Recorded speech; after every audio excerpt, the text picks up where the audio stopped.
And he agreed. No, I didn't, man. He's never gonna live that down. Y'all see? I mean, no, for real. Y'all see, this is their regular. Like, they are so funny because what they saying. This is what they do in the dressing room. This is what they do, and all we do is laugh, laugh, laugh, laugh. That's all we do. It's hard to imagine. Well, let me tell you this. Yeah. This is one of the funniest men that I know. Walter Williams is a funny man. Look, we used to do a skit. and we were so good at it that the crowd would be laughing and falling in the aisle because we did it. And so one night after we did it, they were laughing their butts off. He comes off the stage. He says, "Man, I ain't doing that no more." I said, "Why, man?" He says, "They ain't laughing with me, they laughing at me." And they were. I said, "Well, that's the object, man." You want to be the front of the joke. Yeah, right. He didn't want to be the blunt of the joke. So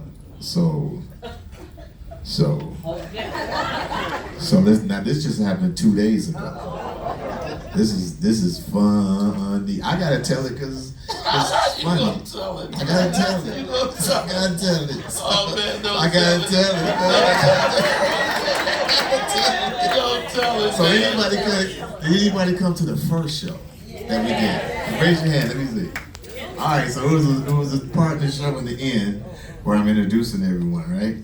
Eddie has his back turned to y'all. Right. Walter has his back halfway turned to y'all. Right. Eddie is telling Walter, "Hey man, he need to hurry up. I gotta do number 2."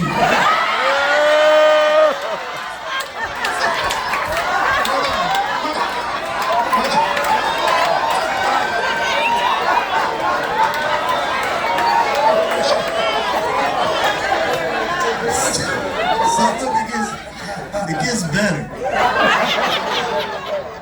He tells him, so Walter is saying, "What?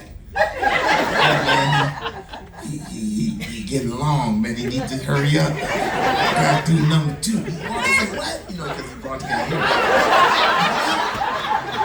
So later on, I said, "Walter, so Eddie had to do number 2, huh?" He's like, "He did?" I said, "Yeah, he told you on stage." He's like, "Man, you know what I thought he said?"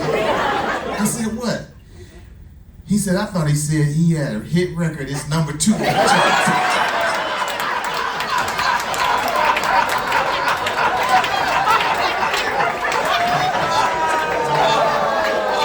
Lost in translation.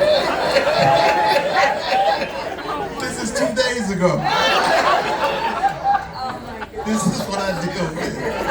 When we got ready to come out yesterday, he told Eddie was false. That's why we were laughing when we came out on stage. Because he had told Eddie couldn't believe it. We thought he said, "Hey man, you know I got a record, it's number 2 on the charts."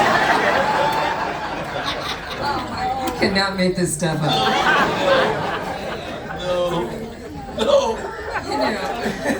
It actually happened. I can't imagine. He was telling me he couldn't hear me, so I went and I hold up 2 fingers.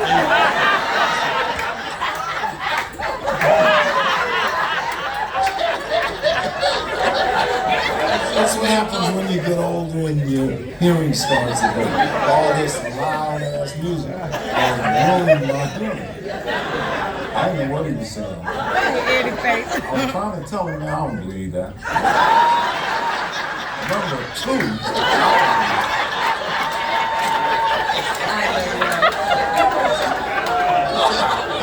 He told me, he said, "Number 2, I ain't heard no record."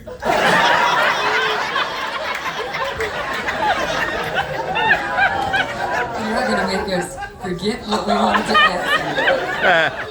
You know, having this much fun together, you know, all the time. I know if you ever think about retirement, that you're gonna miss just the camaraderie that you have.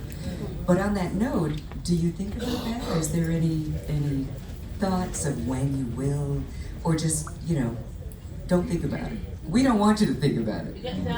We don't ever want you to think about it.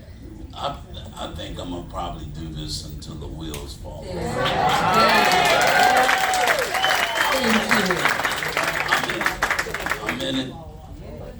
I don't think about it at all. I'm a little selfish because I want to keep them, you know, with me for as long as, yeah. You know what I mean? I mean, when he said the wheels fall off, I want to see both of them wheels. I want to see them rolling down the street. You know, I can't see doing this with no other, you know, how they have those tribute groups. That's nothing against it. I'm just saying, you know, everybody got to eat, but I can't see myself doing it without these two. Yeah, I got two of the best.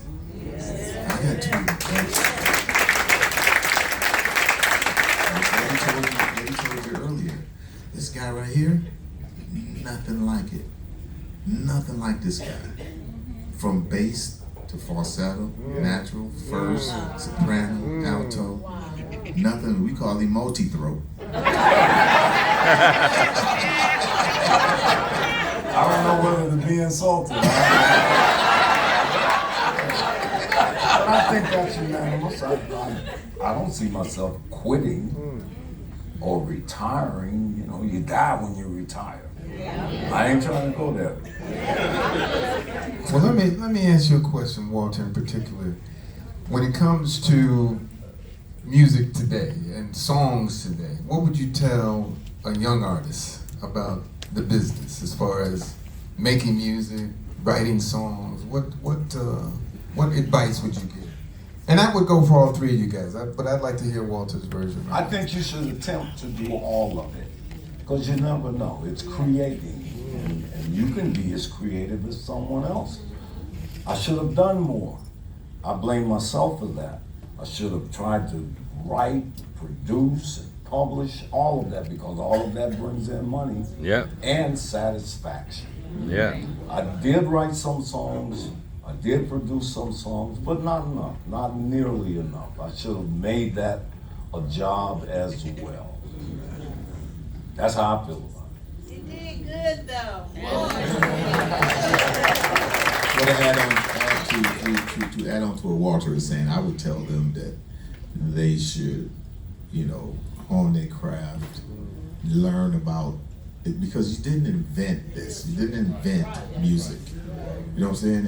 Eddie and Walter used to watch Jackie Wilson and James Brown, and they used to watch those people and following the Drifters and Flamingos. All of those groups are a part of them because they didn't invent it either.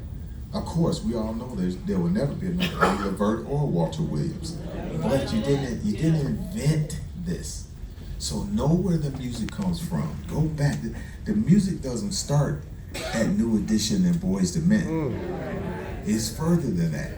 So you have to learn that whatever you're trying to do, I mean, we're trying to be a solo artist, whatever, go back. Go look at the Joe Texas and all of those guys, you know what I mean? And Jackie Wilson is not a bad place to start, you know? So I say hone your craft. I should have done more. I was over there thinking about it. He keep looking in his pocket. That's what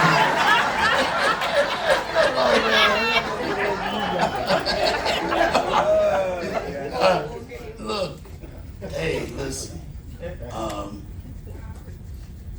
We had the opportunity to do more, and like I'm with Walter, I should have did more. You know what I'm saying? Like, I put my sons in here. He helped me to do that. I put them in there. Then Gerald, he started over at his house in the studio, in his basement. That's where we first started recording him. Sean, Mark, all of that started because me and him was trying to do other things, and it just was it's a hard road to hold. It's a hard thing to get in this business because you have so many people that block the door, and you have so many people that if you want to go to radio, well, you got to have this much money, and you got to know this guy, and you got to know this guy, and you got to know that guy, and once you get past all of that bullshit, it weighs you down, and you get discouraged, and you don't meet many people like your father. You don't. A lot of people that are in the position to help you do those things.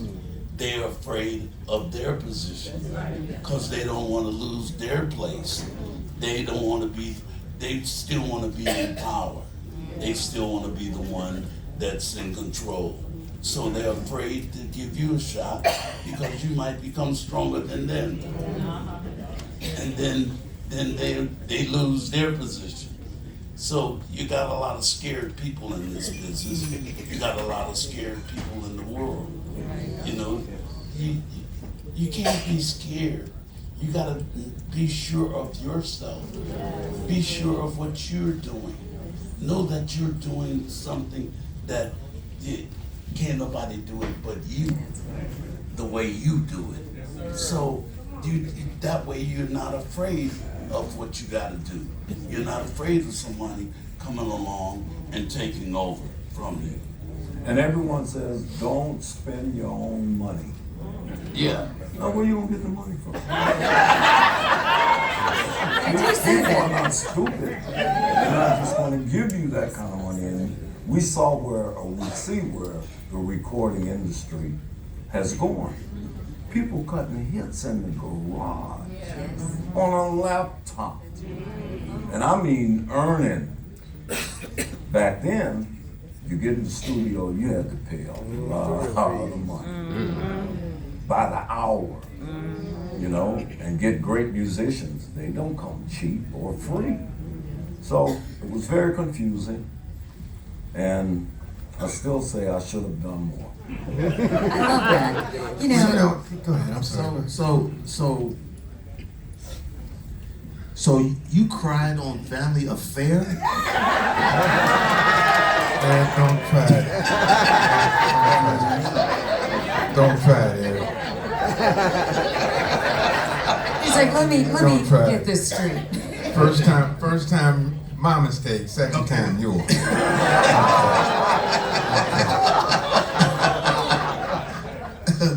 Well taken. No, I also wanted to ask about when it comes to this business and people sampling your music. How do you guys feel about younger acts sampling your music? I mean, we had Smokey on before. He said, I love when they sample my music. Well, because You know, how do you feel? that's like taking something old and making it brand new again. So, yeah, if you're part of the writing and producing, you're gonna get paid from them doing your stuff again. And so, yeah, I love it when they do something that we wrote. But if I ain't had nothing to do with it, I don't like it.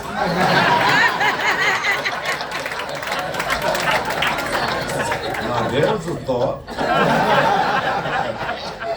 It's a tough business, very competitive. And you really gotta just break it down, concentrate, and be really aggressive about what you want to do in this business.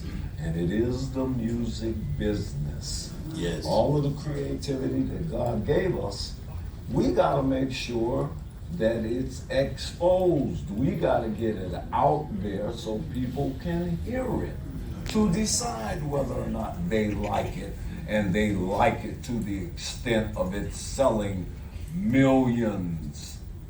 And that takes a lot.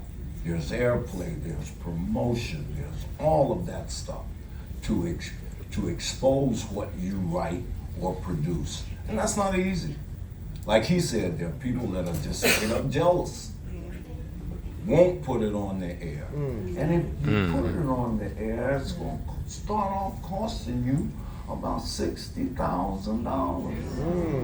And I don't know what it is now. That's what it was back then. No. Radio. Yeah, it ain't 60 no more. It's bigger than that. It's bigger than that.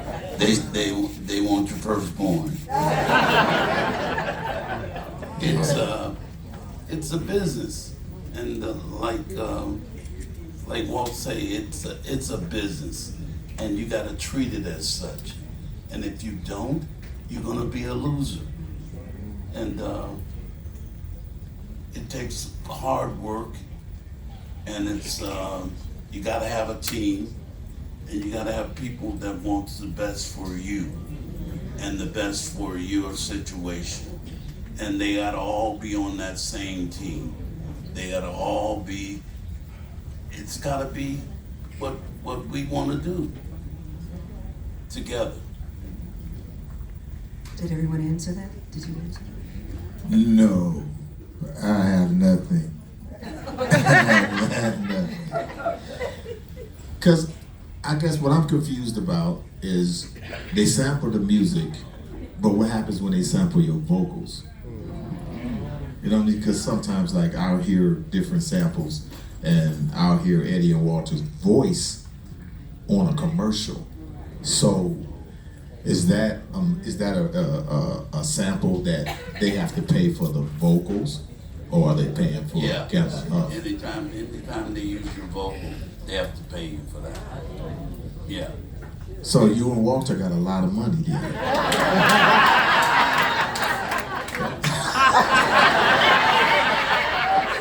Not the time or place to discuss it.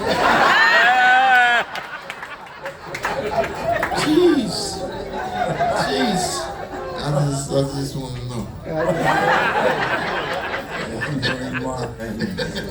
When you look at AI and how it's influencing, the world right now, we can't escape it. And when you think of how easy it is to manipulate your voices, it might be you, it might not be you. We don't know. So, is there anything that you guys are doing or can do to make sure that you get paid, even if it's not you physically who went into the studio and did it, but it's an AI replica? Well, see, what they pay you now, they pay you a half a penny. Yeah, half a penny. That's no money. And then when you start recording for yourself, this is what the record companies did. They started, you go to the internet. Okay, now, the internet, you can go on there and you can get the song and download it for a half a penny. Where the record company used to pay you, like, what, you sign a deal for maybe $500,000 per album. For recording? Yeah. Yeah, give you a budget. Now, they alleviated that by now putting your stuff on the internet, so they don't have to pay you at all. Well, listen, guys, it's been fun. Yeah. We gotta get going. We got a damn cruise to run. And I want to thank all you guys for being here, but I want you to give the Ojays a big round of applause. Ladies and gentlemen, the mighty Ojays. Thank you.